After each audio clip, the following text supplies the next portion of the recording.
Good afternoon, everyone. Welcome to the session Unleashing Creators' Potential with the Sandbox Metaverse. My name is Megan Kunakidatikan. I will be your host today. So I'm currently a Metaverse product lead at SCB10X and also a creator on the Sandbox. Today, I'm thrilled to welcome back Sebastien Borget, the COO and a co-founder of the Sandbox. So, Seth, this marks your third appearance at REDeFiNE Tomorrow and our second time together at this event. I know it is probably redundant to ask you to give us like a brief introduction, but for the sake of our first time visitor, do you mind giving us a brief introduction to the Sandbox? Of course, happy to be back for the third time already. And don't worry, it's really important. Like, there's a lot of new people that's being onboarded into crypto and Web3 every day, and they might not be yet familiar with us. So, in a nutshell, Sandbox is a decentralized virtual world where anyone can become a creator by making 3D content, experiences, and full games using our no-code game maker. And they can just publish that experience on a virtual land, part of a map curated in a virtual world of culture, and allow other users with an avatar to access, explore, earn reward as well. We've grown as one of the largest decentralized virtual world with over 800 brands and partners from around the world, including in Thailand and the broader Asia region. And we're proud to have now over 5.8 million users with a wallet, making Sandbox one of the leading Web3 platform to onboard new users to Metaverse and concrete Web3 utilities. We just passed 1,000 experiences made by a creator live on and playable right now on our map as well, which is a great milestone showing that there is a lot of content to check and play in the Metaverse. And we have over 330,000 active creator over the past 12 months, which is also very aligned with one of the focus, and I'm sure a topic we're going to discuss a lot today. Yeah.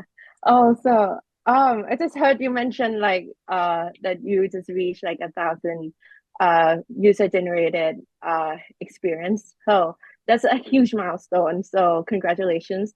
So for the past few years, we've seen the fluctuation of the market quite a lot. So how has Web3 Metaverse evolved since the last cycle?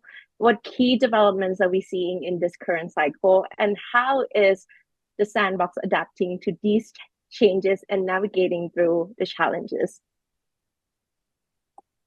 I think the first thing I want to share is of course, the metaverse is not dead, and it's not because there is, I would say, less hype in the media about it. Like, Sandbox has continued to grow and to perform well. Of course, we continue to have new major brands partnership, top tier brands from different regions of the world that keep being onboarded to the Sandbox. We have regular product updates because the metaverse essentially is always this combination of product and technology, content and ecosystem. And we are working behind the scenes to attract more and more creators. That's our big focus this year. And this is very aligned with our mission and vision to empower anyone to become a creator, growing and reaching to new regions in the world, including Asia and MENA and Saudi Arabia, typically, and to allow those first-time creators to build content and to access the opportunities of the metaverse. In general, in Web3 space, we've seen the rise of the ETF, and Bitcoin just passed the $70,000 price mark, which is a new, but it's going back to the new all-time high. So there's a lot of expectation. I wouldn't say that it's not really yet a full bull market for those who are familiar with the term. But it's not necessarily an issue because there is a decorrelation between all the hype and attractiveness of price of cryptocurrencies and actual adoption, specifically in blockchain gaming and in Web3 in general. So we all know that creating great games and experiences take time, and we've seen a rise of the quality of the content and experiences in the Web3 blockchain gaming ecosystem in general. I'm thinking all those games that launched from Cross the Ages, Shrapnel, We have seen Dogami, we've seen Parallel, and many others enter, and that's because I'm also the president of the Blockchain Game Alliance. We represent 600 members in the industry, and we're seeing those games go to market and start to drive adoption. The other trend that we are starting to see is like the return of token launches. So we have various launchpad and what is called TG, token generation event, that are driving more retail user and more like actual gamers and end user to enter the space, while the ETF have been driving more of like institutional fund, and has been a great sign of recognition, specifically coming from the US of Bitcoin as a store of value. That's on one side, and on the other side, having the NFT and the collectible as store of culture, and the growth of the culture within the blockchain space has been a great driver.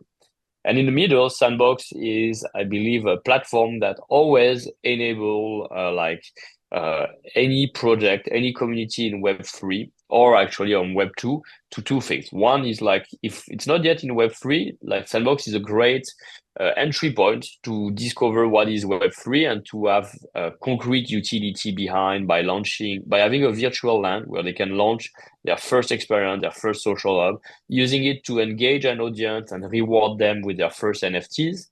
Eventually launching an avatar collection that represents a celebrity or a popular character from that brand, and engage and reward their audience who spend time to discover content and experience. So usually a user will spend 20 to 40 minutes within a metaverse experience, 60 minutes a day. And we are a perfect solution for creating more engagement, discovery, exploration into those 3D immersive space because of the underlying gamification mechanics that Sandbox propose. We are not just a social hub for chatting. We're providing like the rule system, gameplay mechanics, leaderboards for engagement, and creating reward and comeback design for those brands.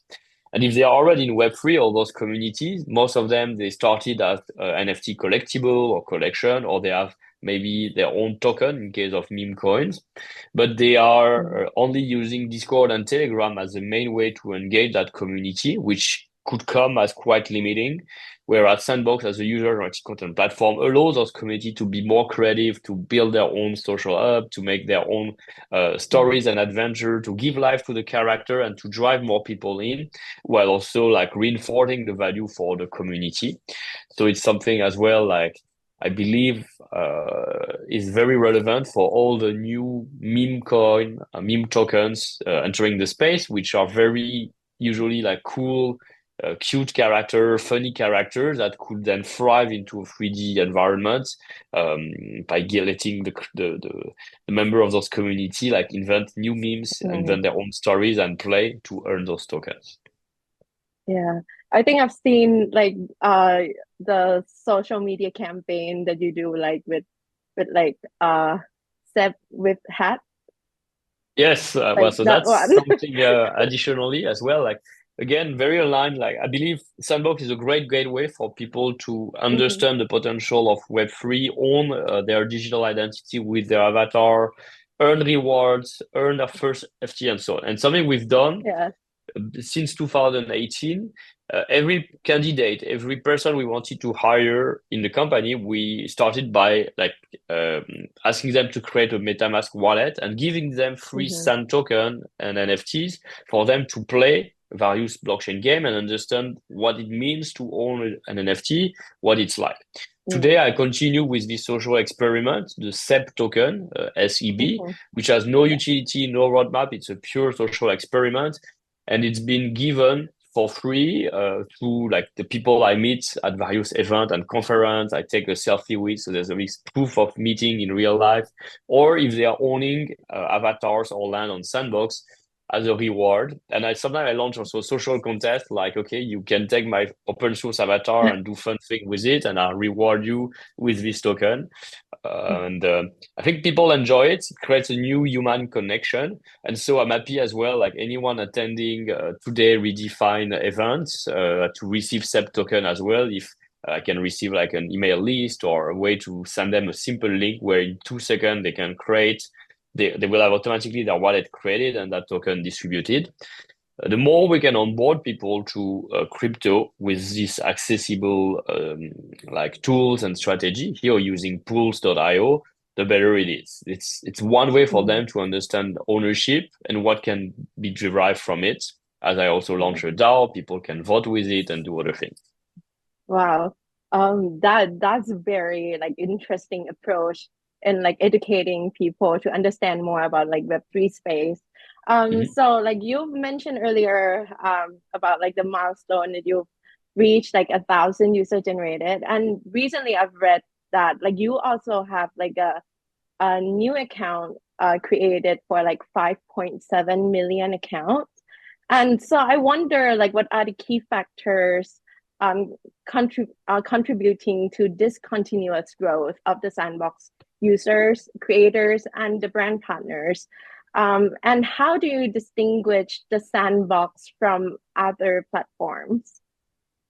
But well, I think it's really the fact that the Sandbox has been so committed to develop like great products, to onboard a community of users who are the creators that are using on daily basis that product to launch either their own game or work for the top tier brand that we onboard.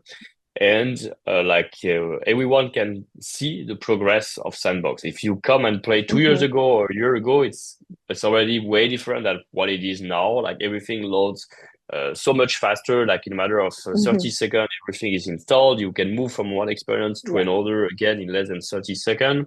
The control, the graphics have improved, and overall, I would say like our growth continues through three essential aspects. One is, like you said before, education. So how to onboard more and more creators. We drive them either ourselves, we're running bootcamp program and academies, or some of our trusted partners in our ecosystem are launching those.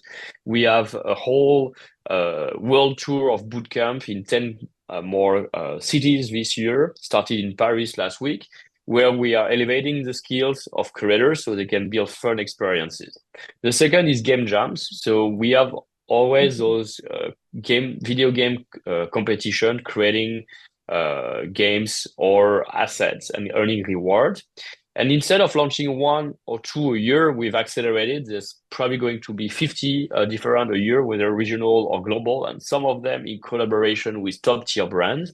So it always gives a reason, an opportunity, a project, a motivation for people to say, okay, I want to create, but create what, etc. Now, like they can have this topic, this thematic, plus they earn land, plus they earn sand token if they rank in the top 10, and their experience gets featured on the official land from the brand, which is also a lot of great exposure and recognition. People like to participate, engage, and get better and get more skills. The brands is part of the strategy as well. Like the fact that you have over 800 major brands from around the world that enter Sandbox.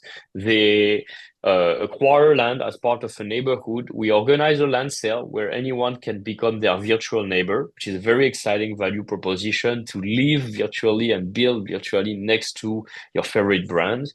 And they often launch an avatar collection. We have already more than 19 official avatar collection and many more in the pipeline this year, probably 10 to 20 more. Becomes your digital identity and you use to explore around. Like recently we launched Hellboy, Rabbit, Two Dogs, Steve Aoki, Paris Hilton, Attorney Woo, Magnificent Century. So it could be global brands, but also local brands from Turkey, from Korea, from Japan, etc., which is very attractive.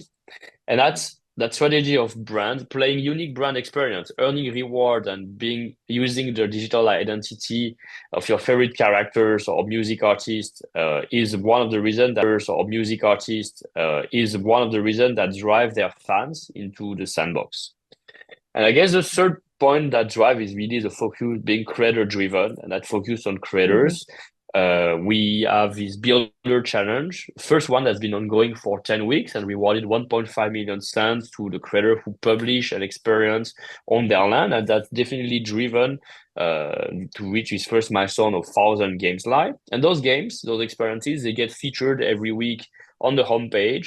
And some of those creators in their turn, they are working to grow their own community, to attract their own audience. Some of them, the most advanced, they have their own dedicated collection, their own dedicated token even, and they're using that mechanic to reward their players, their community, to redistribute a portion of the sand that they're earning themselves as creator, creating like a virtuous circle within the creator economy. And that's one of the reasons that by grow the K factor brings new users, and those users, they are some of them will also go and explore the other creator experiences of the platform. So you onboard new brand partners and new users, and also like incentivize the creators to create more and more on your platform. And so like last year, you like the Sandbox opened the platform for landowners to do self-publish the experience. So how has like the self-publishing changed like the overall like experiences that was launched on the Sandbox? And do you mind sharing some insights or like feedback from the community after you've launched like this feature? Absolutely. Well, I think it was a long-awaited feature, like giving the ability to all our 27,000 plus landowners to open their own experience. It came as well with the opening of the marketplace on Polygon, so those creators can start selling their asset as well there. And it really changed the perception and what Sandbox is. Like until then, people believed that the metaverse was only for the brands and like even was not open at all time, but only during the alpha season at Sandbox, and there was nothing else to do until the next season or until the next top brand event. Those are still happening. We still have like an alpha season 4 or season 4 this year, probably beta because the Sandbox is turning in beta this year. We still have top tier brands, but they are in front of that, there is 1,000 user-generated contents, games and experiences live on the map. So there's always something to keep exploring and keep doing on the metaverse, which is really aligned with what we were saying. The metaverse will be 99% user-generated content, 1% top brand. And it's not one or the other. That the big vision is like, how do they support each other? Like, how do brands leverage that creator community to build more content at scale, to grow their presence, that through those game jams, through those experiences. The other thing that's like we've put in place new cool mechanics with our game maker. So the gameplay is much more diversified. It's not just treasure hunt, platforming, or social hub. Now you can have like parkour game, platforming game, tower defense, simulation game, first-person shooter, eventually, games that use leaderboards, virtual currencies, and other mechanics to engage the community and drive an economy. There is a mechanic called the NFT sensor, which you can use to gate access to a portion of to the whole experience or a portion of the experience to only access certain quests if they are holder of a given NFT, which is very encouraging to drive like monetization and getting access to certain content. And we have so far first result is like there are some creators that start monetizing.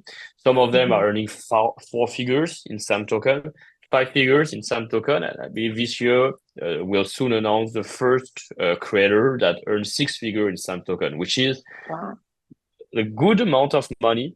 Specifically for smaller teams and individual creators. It might not seem big if you run a big game studio or company, but the Metaverse Sandbox is right now is very focused on our first-time creators, small teams, new the people who are like the new top creator on those platforms who are not on other platforms, and so we believe that we'll see emerging our own top ambassadors, top creators that are native to the platform that will inspire even more further. And our approach to drive the creator economy is not necessarily to have like 1% that earns the maximum, like the 95% of the revenue of the platform, but on the opposite is to have like this well-diversified middle class with a lot of creators earning a very decent income that could supplement a part-time job or a full-time job, or even support small 1, 5, 10 people teams ultimately, and grow progressively through that. Wow. That's very exciting for what you are like planning for like creators. And so in I'm just like wondering, like as a creator myself, and knowing that the sandbox like gives special attention to like creators because like creators are the backbone of like the sandbox. So in which area would you like to give more support to your creators, especially on like the building aspect? And have there been like any major product development on the Sandbox Creators tool over the past year, and what is coming next in your pipeline? Well, it's something that's essential. Like if you want to inspire creators and give them really the possibilities to bring to life their imagination and keep being engaged, you have to support that with like great product behind. And like in the case of Sandbox, our product is our no-code game maker, our Vox Edit editor, our marketplace, our map, and all the tools behind like analytics, launching your collection, scheduling certain um, sales, bundles, and other things. And the game maker is really pivotal in the success of Sandbox. That's one of the tools that really allows you to create experience just by drag and dropping. It's very accessible and it's getting much better through quarterly updates that improve not only the feature sets, like we introduced since the version 0.10 last The rule. December, the rule system that really allows people to make their custom rule set, to create multiplayer games, to create like lobbies, to define like the winning conditions, etc., for various experiences. We also make it more usable in terms of like improving the libraries, the interfaces, etc. Because every time you do as a creator, you're going to do certain repeated actions 100 times a day, like drag and dropping an asset, searching for the asset of your choice, saving a preset, choosing a template that you start with. All of those, you leverage the feedback from the creator that we receive to keep improving and make them allow to produce faster, better, and funnier immersive experiences that you will not find on other platforms. So we added a lot Yeah. of templates already available to start from scratch. We are releasing very often the product and using the feedback, and we're running those bootcamps as I mentioned. So the creators, either intermediary, beginner or intermediary levels, can directly meet our team in those different countries. So we started in France, we'll have it in Turkey, in India, in Japan, in Hong Kong, in Korea. We had it in Argentina and Uruguay as well. They meet our team, they give directly the feedback, and we support the creators concretely to let them do what they want. And make Sandbox a platform that, again, to be creator driven, you have to be close to your users and you Yeah. have to basically make it as accessible as possible. Yeah. Oh, hearing that like the sandbox has improved so much on the tools, like I'm very looking forward to like the beta season 4. So what is like coming on like the base beta season 4? Can you like just give us some spoiler? So, well, even before beta season 4, I want to share a little bit what's coming this year. Indeed, Sandbox Okay. is still in alpha. It's available on PC and Mac. It's coming in beta this year. We'll update the new version of the game maker 0.11 that comes with the season 4 that will have roughly 100 experience, a mix between brands and user content. We're going to announce top tier brands this year, like from movie, from entertainment industry, and we'll bring new abilities for the avatars to maximize the fun and allow like people to feel like yes, they can do even greater things. They can fly in the metaverse and many other cool stuff. Wow. Well, next week we're also have an announcement related to the DAO because we also are advancing on our roadmap toward the progressive decentralization of Sandbox. So I'm really excited toward that, and I believe that together we can grow the Sand and the Sandbox ecosystem, and we will continue to deliver on our initial vision to empower the creator through all those different actions, the product, the content, and the growing ecosystem that we train and support as well, with over 220 agencies and partners around the world. Wow. Thank you so much, Seb. Like, unfortunately, we run out of time, but I really enjoy like our conversation today. So hope to see you again in our next event. Um, uh, thank you so much, everyone, for joining our session. So see you later. Absolutely. See you, everyone, in the metaverse in the meantime, or in Thailand very soon too. Yeah. Oh, Bye bye. bye.